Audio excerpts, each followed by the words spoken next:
지난 시간에 레위기 19장 구조를 살피고 그 첫째 단락을 간단히 공부하였습니다. 우리는 편의상 이 레위기 19장을 성민 성결법이라, 거룩한 백성의 성결법이라 이렇게 부를 겁니다. 성결법전 17장부터 22장까지 있는 이 거룩한 백성의 사명을 이루라고 주신 실행법전인데, 이 성결법전 그 중앙에 오는 레위기 19장은 하나님 백성이 행할 규례와 법도가 쭉 기록이 되어 있습니다. 그래 19절에도 그 표현이 나오고 37절에도 그 표현이 나오죠. 어느 위치에서 이 표현이 나오는지를 한번 주목해서 잘 살펴보시기를 바랍니다. 그리고 앞에 18장에도 여러 표현이, 이런 표현들이 나왔고 또 20장에도 나오고 있습니다. 유대교에 따르면은 이 레위기 19장에는 모두 70개의 율법이 있다고 합니다. 성경에서 이 70은 열방의 숫자입니다. 예컨대 레위기 19장의 규례는 그리고 법도는 세계의 질서를 담고 있다, 이렇게 말할 수가 있을 겁니다. 이 점은 다음에 또 설명할 겁니다. 우리는 레위기 19장의 문학적 형식에 주목해서 단락을 구분해 왔습니다. 성민 성결법은 나는 너희 하나님 여호와니라, 혹은 나는 여호와니라, 이런 후렴을 가진 16개의 단락으로 구성되어 있습니다. 지난번 설명해 드린 그 도표는 그것이죠. 처음 넷은 나는 너희 하나님 여호와니라, 이런 후렴으로 끝나는 단락이 넷이 나오고요. 그 다음 단락은 나는 여호와니라, 오늘 읽은 단락이 그렇죠. 그런 단락, 소단락이 4개가 나와서 한 묶음으로 이루어져 있고, 그 다음 셋째와 넷째는 조금 흥미로운데, 셋째 단락은 나는 너희 하나님 여호와니라 하는 그 후렴이 앞뒤에 있고, 중앙에 나는 여호와니라 하는 후렴이 나오는 두 단락이, 소단락이 들어가 있고, 마지막 단락은 반대로 되어 있습니다.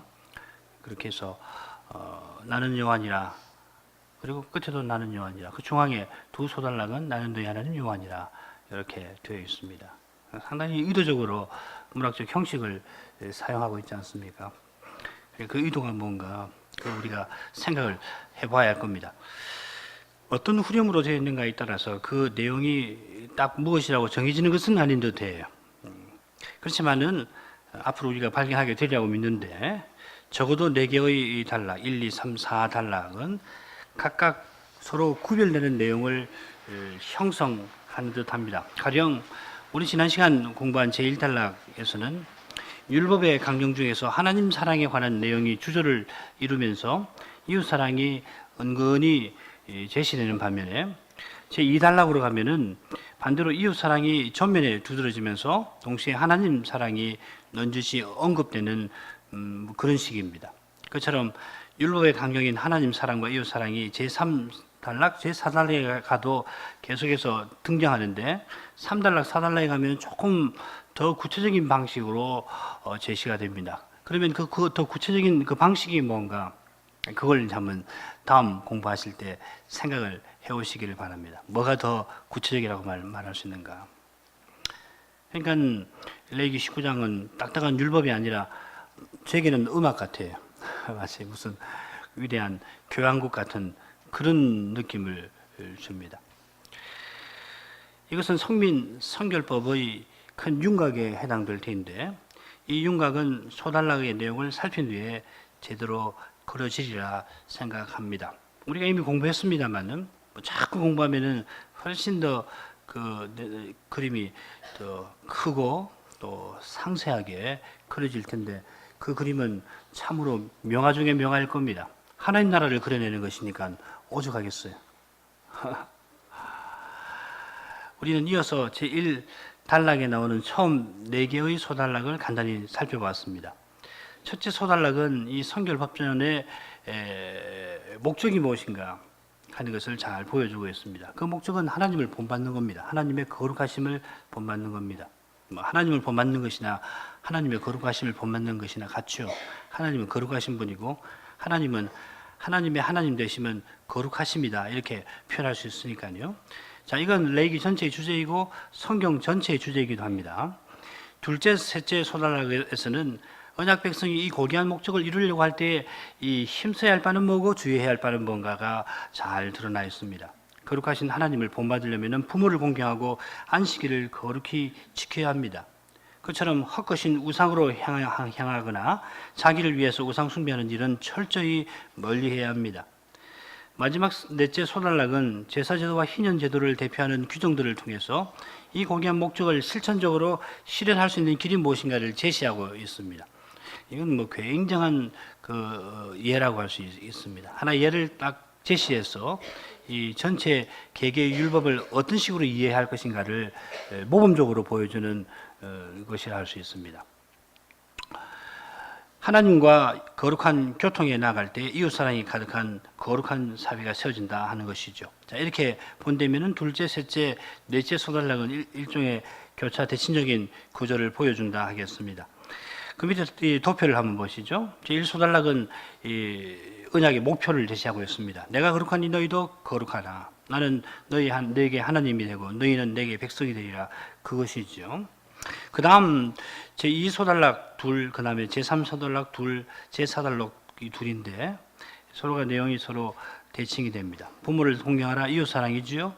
안식일을 지키라, 하나님과 거룩하게 교통하는 거, 하나님 사랑입니다. 헛것 위하지 말라, 너를 위해서 신상을 부어 만들지 말라, 다 하나님 사랑에 관한 것입니다. 그 다음에 화목제 응식에 관한 거, 하나님 흡사라에서 교통하는 거죠. 하나님께 제사 드리고 그 연장선상에서 교통하는 거, 그리고 추수에 관한 자비의 규정, 이웃 사랑입니다.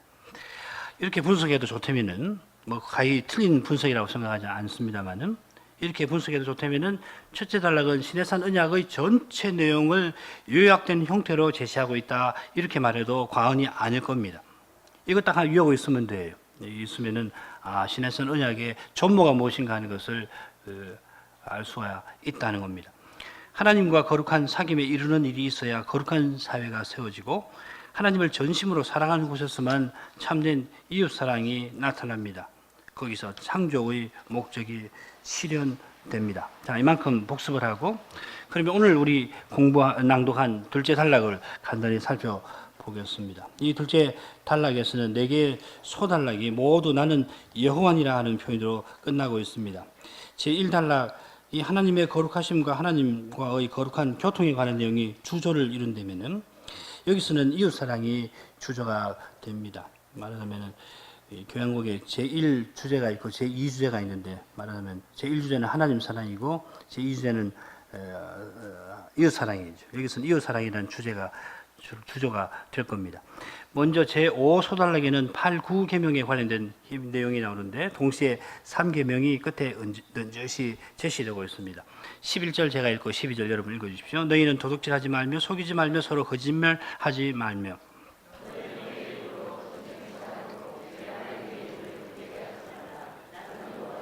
자, 여기서는 언약 백성이 서로 하지 말아야 할 행위가 무엇인가가 열거되고 있습니다.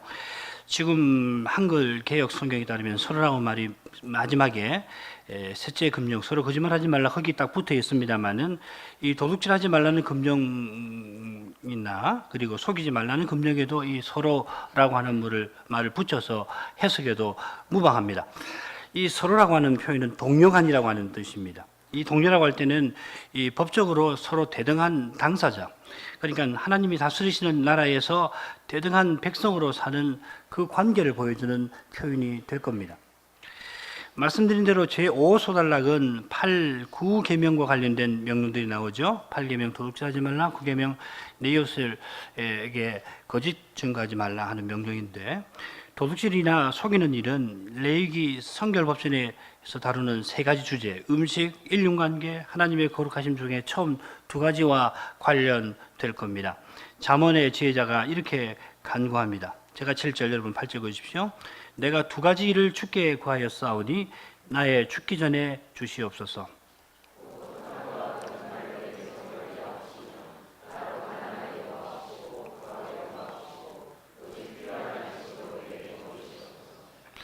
이 제자는 평생 하나님 백성답게 살려는 그 심정에서 거짓말을 멀리하는 것, 그리고 필요한 양식을 구합니다.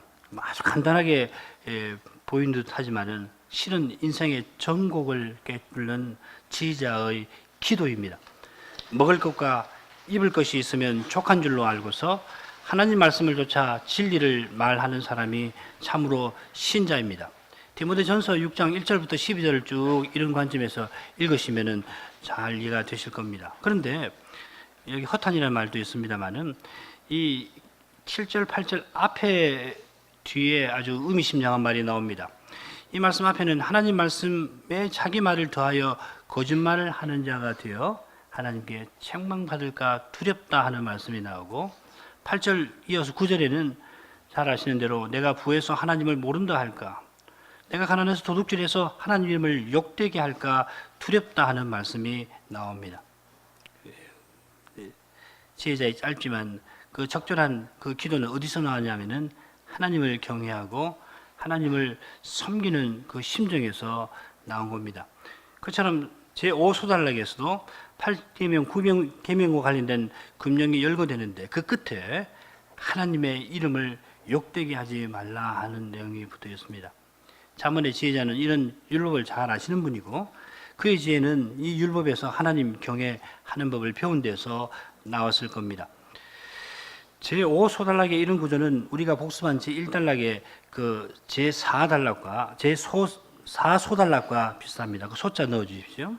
이웃 사랑은 하나님 사랑에서 나오는 겁니다. 하나님을 사랑하는 사람이 이웃을 사랑합니다. 레위기 19장 11절 12절이 서로에 관련된 것이라면은 여기 제6소달락에서는 이웃에 관한 내용입니다. 제가 13절 여러분 14절 읽어주십시오. 너는 내 이웃을 압제하지 말며 늑탈하지 말며 품꾼의 삭슬납신까지 밤새도록 내게 두지 말며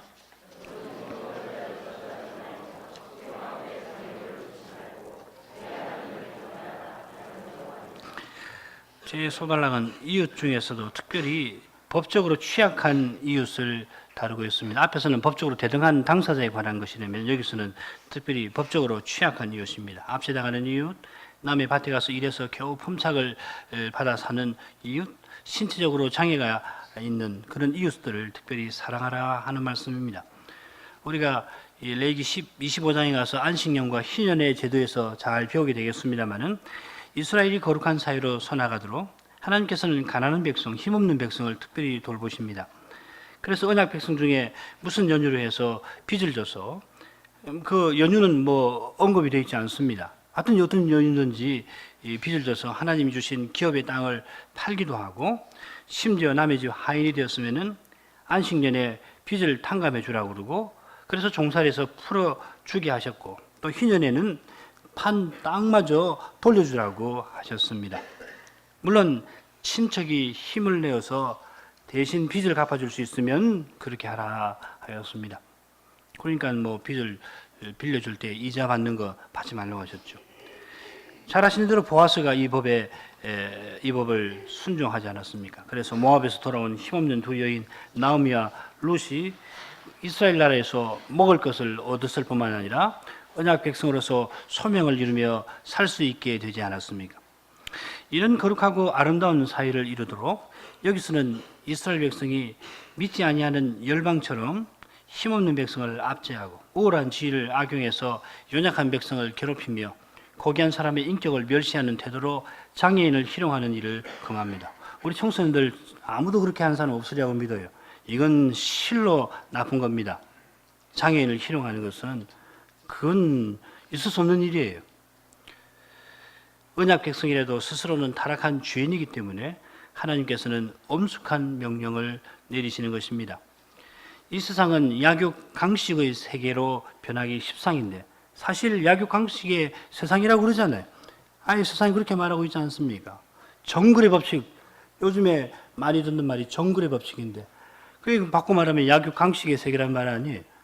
인간 사이가 정글하고 똑같다는 거예요. 힘센 놈이 이 힘 약한 짐승 잡아서 먹는 그런 것이 인간 세계하고 똑같다는 거 아니에요. 세상이 스스로를 그렇게 평하고 있어요. 자, 그럴 경우에 힘없는 백성이 가장 타격을 입지 않겠습니까? 이게 사실이죠. 그래서 우리가 교회에서 어떤 일을 결정할 때 누가 기준이 되겠는가? 교회에서 무슨 예배당을 건축한다 할지, 무슨 시설물을 준비한다고 할지, 혹은 뭐 이런저런 이야기를 할 때 누가 표준이 되겠는가? 표준보다 누가 기준이 되겠는가? 혹은 그 사람의 무엇이 표준이 되겠는가? 뭐가 기준이 되겠는가? 이런 걸 생각해 볼 수 있을 거예요. 어제 우리 이 신앙고백방 공부에서 제가 우리 청소년들에게 잠시 말씀을 드렸습니다만은 우리 교회에서 가장 힘없는 분들이 최소한 그 불편을 덜 느끼도록 그분들이 뭘 좀 더 나아지도록 그렇게 할 수 있으면 좋지만은 그건 쉽지가 않아요. 몸이 약한 사람은 뭐 어떻게 해줘도 그 별로 개선 안 되는 거거든요. 건강한 사람이야 에어컨 키면 시원하고, 뭐 문 열면 상쾌하고, 뭐 공기가 좀 답답하더라도 뭐 참을 만하고, 뭐 우리 애들하고 지하 주차장 갈 때마다 참 느끼는 겁니다만은 지하 주차장 내려가면 저하고 집 사람은 이렇게 하는데 우리 아이들은 야 아주 기분 좋다는 거예요. 그게 건강하다는 증거죠. 그런데 몸 약한 사람은 뭐 조금만 환경이 바뀌어도 괴롭거든요. 그런 분들이 의 경우는 뭐 어떻게 하든지 충분히 그 불편을 해소할 수 없으니까 힘을 다해서 그 불편을 조금이라도 줄여주는 그것이 기준이 되어야 될 거예요. 그러니까 덥더라도 이만하면 참을 수 있지 그런 말 쉽게 하는 거 아닙니다. 좀 춥더라도 참을 수 있지. 그 건강한 사람 이야기지. 몸 약한 사람은 뭐 조금만 온도가 내려가도 춥고 조금만 찬바람이 불어도 발이 시리고 뭐 그러잖아요. 그런 분들이 항상 우리 마음에 있어서 그분들이 조금이라도 좀 덜 불편해지는 방법이 뭘까? 그걸 찾아야 될 거예요. 우리 집사님들이 다 그렇게 하고 계시는 줄 제가 알고 있습니다. 그러니까 우리 교우들께서는 어떤 정책이 그런 정신에서 나왔다는 것을 알고 따라주시면 좋겠습니다. 예수님이 여기 있는 내 형제 중 지극히 작은 자 하나에게 한 것이 곧 내게 한 것이니라 말씀하신 것처럼 여호와께서도 이스라엘 가운데 가장 작은 자 하나를 더욱 귀히 여기시는 것입니다. 마지막에 내 하나님을 경외하라 하여 하셨습니다. 이런 금령을 내리시는 하나님을 두려워해서 그 명령을 따르라 하신 겁니다. 백성 상환에 어떤 심정을 품고 어떤 태도를 취할 것인가 하는 것은 궁극적으로 하나님 대하는 심정과 태도에 달려있다 하는 겁니다.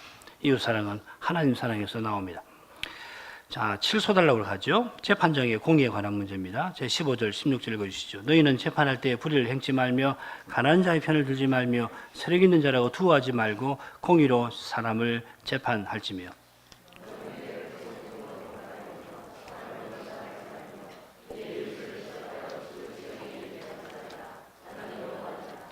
16절은 교차적 구조로 되어 있습니다. 그래서 처음과 끝에 재판할 때 불의 행치 말고 반대로 공의로 사람을 재판하라. 양 끝에 나오죠. 그 중앙에 구체적으로 가난한 사람이라고 편들지 말고 세력 있는 자라고 두어하지 말라 하는 명령이 나옵니다. 하나님 나라는 거룩한 사랑으로 세워집니다. 오직 하나님의 공의 위에서 평화롭고 아름다운 사회가 세워지는 겁니다. 이 세상에서는 사랑을 말하면 공의가 약해지기 쉽습니다만 하나님 나라에서는 완전한 공의 위에서 거룩한 사랑이 발휘됩니다. 하나님은 연약한 백성을 특별히 사랑하십니다만은 돌보십니다만은 그렇다고 그들의 죄를 너그럽게 대하시는 것은 결코 아닙니다. 이 16절은 15절과 서로 연결되는 내용인데 중상과 비방으로 이웃이 사형 선고받게 말라 하는 것입니다. 아주 무서운 죄지요. 우리는 나봇의 이야기에서 이런 악행이 얼마나 북쪽 나라를 이스라엘을 멸망으로 기울게 만드는지 잘 알고 있습니다. 악한 왕 아합과 그의 아내 이세벨이 나봇의 그 땅을 빼앗으려고 그 성의 장로들과 귀인들에게 편지해서 거짓 증거로서 나봇을 하나님과 왕을 회방하는 자로 만들어 죽음에 내몰지 않았습니까? 자기 영달을 지키는데 급급해서 의인을 죽이는데 내어주었습니다마는 이 장로들과 귀인들이 그렇게 손에 쥐고 놓지 않으려고 했던 모든 재산 결국 아수리의 손에 넘어가게 만들었는데 그 이유는 바로 그들의 손으로 하나님의 언약의 울타리를 크게 훼손해 버렸기 때문입니다. 그 다음 8소달락. 이 소달락은 두 개의 절로 되어 있는데 각각 먼저 그 많은 내용을 말하고 그것을 해결하는 방안이 뭔지를 제시하고 그렇게 해야 할 근거가 무엇인지를 제시하는 그런 형식으로 되어 있습니다. 17절 제가 읽겠습니다. 18절 읽어주십시오. 너는 내 형제를 마음으로 미워하지 말며 이웃을 인하여 죄를 당치 않도록 그를 반드시 책선하라.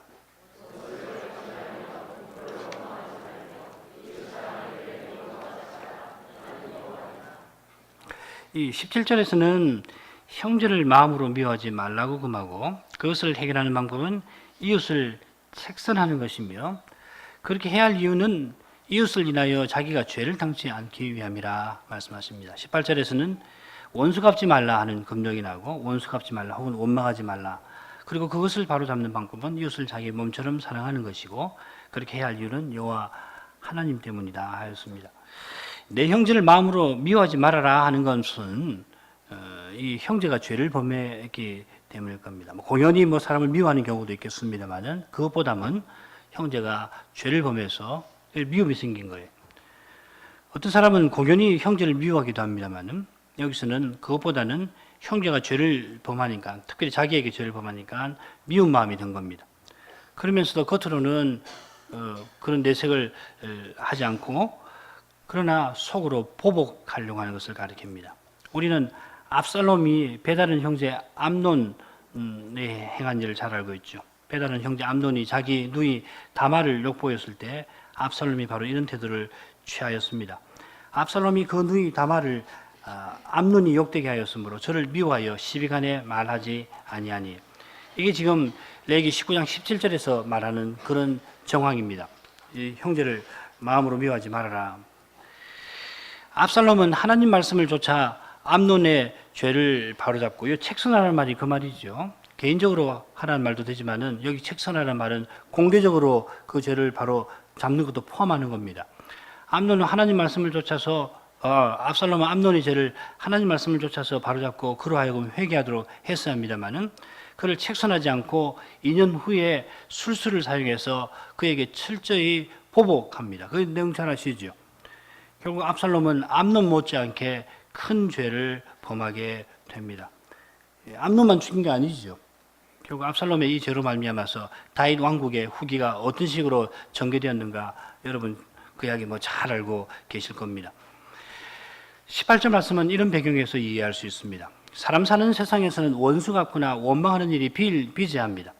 원수 갚는 일은 다른 사람이 자기에게 해를 끼친 것을 되갚으려고 하는 거고 원망하는 일은 다른 사람이 자기 원하는 대로 해주지 않는 것을 되갚으려고 하는 것입니다.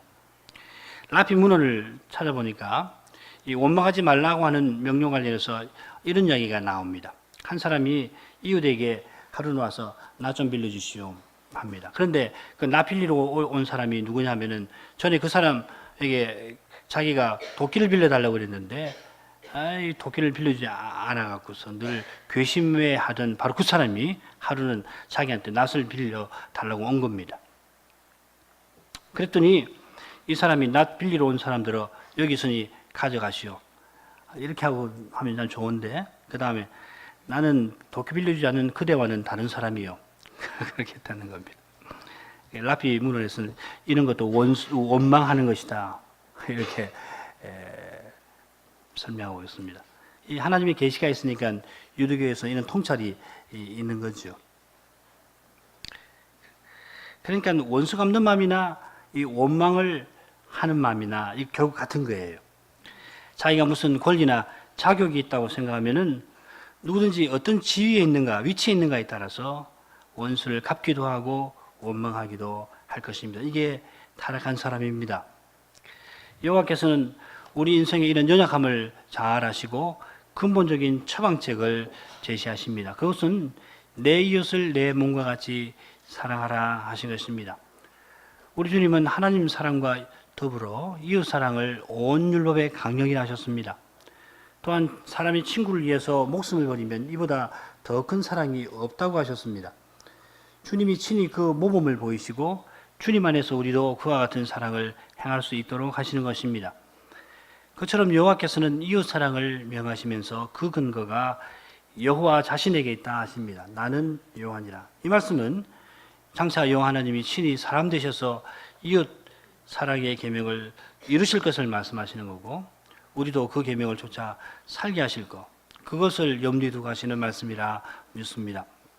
그러니까 이스라엘도 이 메시아 오시기 전이지만은 여호와 하나님이 어떤 사랑을 우리에게 베풀어 주셨는가, 애굽에서 종살이하던 우리를 구원해 주신 것이 무언가 이런 걸 잘 깨달으면은 원망하지 않고 보복하지 않고 살 수 있게 될 거라 그 말씀이죠. 자, 우리가 간략하게 살핀 대로 나는 여호와니라 라고 하는 이 후렴이 붙은 네 개의 소단락인데요. 소단락들은 이웃사랑이라고 하는 주제가 주조를 이루고 있습니다. 이는 이 네 단락에서 이웃에 관한 다양한 용어가 사용되는 데서도 알 수가 있습니다. 한번 보죠. 이 8개 절에서 이웃이라는 용어가 네 종류가 나오는데, 처음 소단락에서는 동료라고 하는 말이 나왔고요. 서로라고 번역을 했죠. 둘째 소단락에서는 이웃이라고 하는 말이 나왔습니다. 그 다음에 셋째 소단락에서는 동료, 그 다음에 백성, 이웃이라는 말이 나왔고, 마지막 소단락에서는 형제가 나옵니다. 이게 참 전체를 다 포괄하는 말이고, 가장 그 이스라엘 백성 간의 관계를 단적으로 보여주는 것이 형제 아니에요? 형제, 동료, 백성, 이웃. 다 마지막 소단락에서는 종합적으로 다 나옵니다. 자, 이 표들을 보면은 마지막에 이웃에 관한 용어들이 나오는데, 마지막 18절 말씀에 자기처럼 이웃을 사랑하라 하는 명령이 나옵니다. 자, 이것이 둘째 단락의 주제가 될 겁니다. 그러면서 중간에 내 하나님 이름을 욕되게 하지 말아라 하든지, 또 내 하나님을 경외하라 하는 명령은 하나님 사랑에 관한 교훈이 될 겁니다. 재판의 공정성에 관한 명령도 직접적으로는 이웃 사랑과 관련되지만은 동시에 하나님 사랑과 관련되는 것입니다. 그러나 주조는 이웃 사랑이 될 것입니다. 오늘 이만큼 해야 될 것 같은데요. 이 부분은 다음 주에 셋째 소단락에서 제9 소단락은 붙여서 공부하는 것이 좋겠습니다. 시간이 이미 많이 가서 이것 하면은 오늘 예배 준비하시는데 조금 시간이 지체될 것 같습니다. 이렇게 하시죠.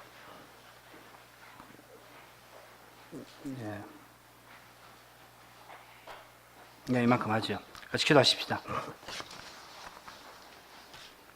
거룩하신 하나님, 이쪽에 이스라엘을 구원하셔서 하나님 백성으로 삼아주실 뿐만 아니라 거룩한 법도와 규례를 그들에게 내주셔서 하나님 백성으로 행함으로 하나님의 거룩한 영광을 드러낼 수 있게 하셨사옵나이다. 성신께서 거룩한 빛을 저희에게 비춰주셔서 이스라엘에게 주신 법 또한 저희에게 베푸신 이 하나님의 법에서 거룩한 사회로 서나가는 도리에 관하여 잘 깨닫게 하여 주시고, 그리하여 저희가 하나님의 자녀들답게 하나님을 본받으며 살 수 있게 하여 주옵소서. 예수님 이름으로 기도하옵나이다. 아멘.